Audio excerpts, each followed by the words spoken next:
Hello, my name is Muhammad and I'll be answering the question, what is Asia for Asians? Before I answer the question, I would like to add some details. First, that Malaysia used to be called the Malaya and it was being conquered by the Britons. Second, the Japanese wanted to conquer Malaysia and Malaya at that time, so they used the propaganda term Asia for Asians to trick the Malaysians on working with them to beat the Britons. And they planned to beat the Britons with the help of Malaya and then conquer Malaya, which did work sooner after they beat the Britons. But then unfortunately, not long after that, they had to pull back their forces because of the side effects of the World War II nukes.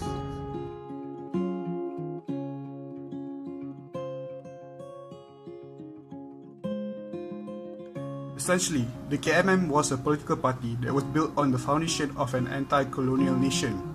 It was founded by Ibrahim Yaakob and the vice president was Mustafa Hussein. The idea of Asia for Asians was very enticing for them, which led them to collab with the Japanese on several occasions, such as taking over Singapore. This was done with the hope that the Japanese army would grant independence to Malaya, finally ridding them from British occupation. Such dreams were shot down when Mustafa Hussein proposed for Malayan independence to the Japanese army when they arrived in Kuala Lumpur early 1942, but the proposal was ultimately shot down, with one of the commanders saying that, "Let Japan be the father, Malays, Chinese and Indians the children, but if the Malay needed more food, the Japan would provide." The second attempt was made to proclaim national independence with a mass gathering at KL on 17 August 1945. But with the bombing of Hiroshima on 6 August, followed by Nagasaki, the Japanese army ordered a sudden retreat, making way for the British to reoccupy Malaya and destroying the hopes of Malayan independence, which was mere days away.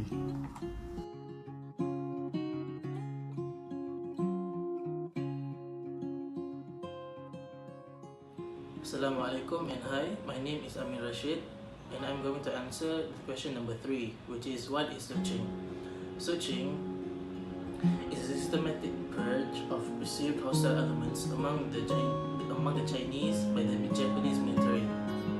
Searching is actually a mass murder, but it was also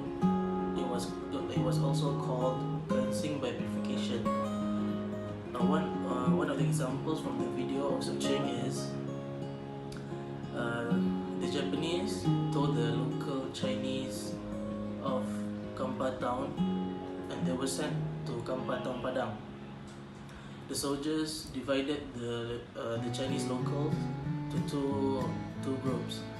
First group is the military potential soldier, which is 15 to 50 years old, and the other one was women and children. Some of them were almost half of them were killed by the Japanese. The next example is the Japanese told the Chinese locals to go line up and get the free food, but then the Japanese took them to a jungle and they were all killed by the Japanese. That's all for me. Thank you.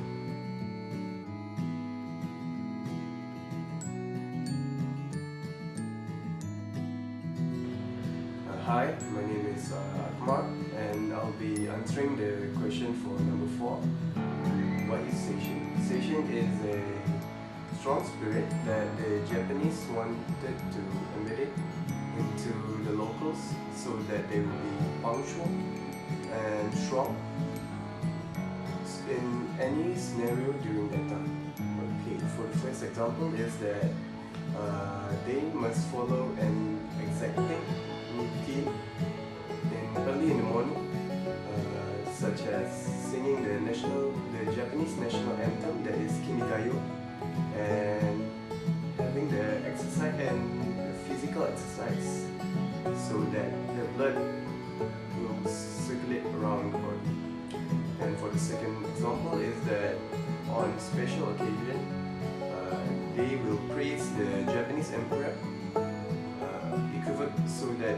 would be equivalent to long live the king, and they also have to learn the Japanese way, and some of them are like learning the Japanese language.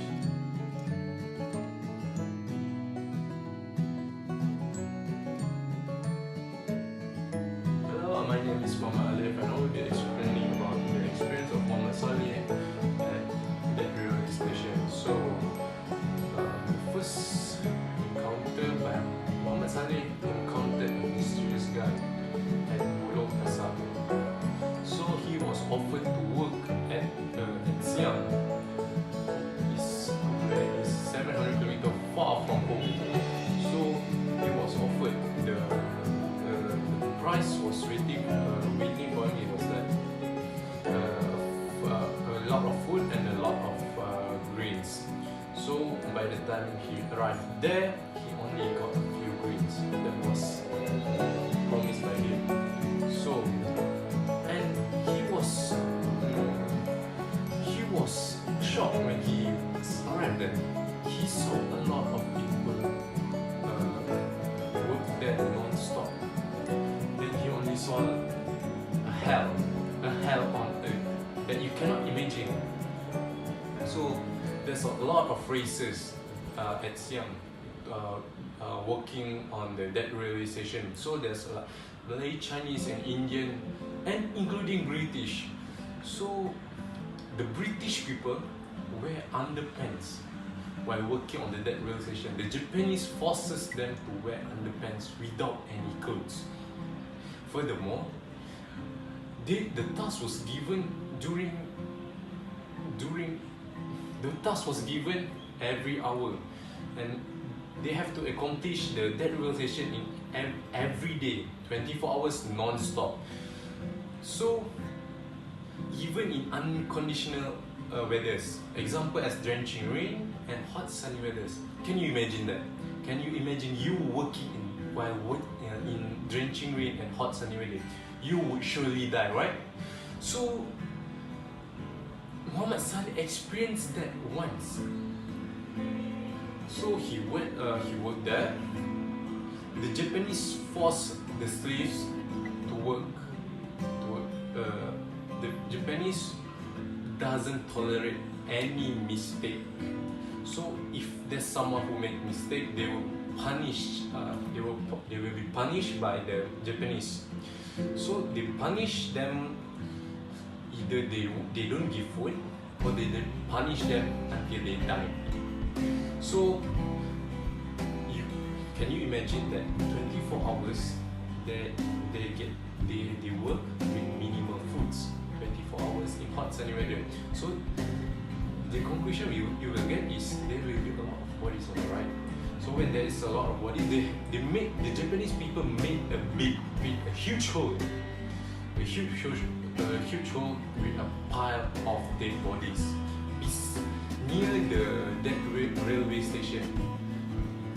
When there's dead people, they will just throw the body inside the big pit. They didn't even make a funeral for them. They just throw and wait for other people to die and just bury them like that. So, conclusion for me from what I get from Muhammad Saleh. So Japanese was very, very cool people indeed. There was a girl rape. They got have a mass murderer. They hold on grudges. I hope this will not be happen in the near future. That is all from me. Thank you.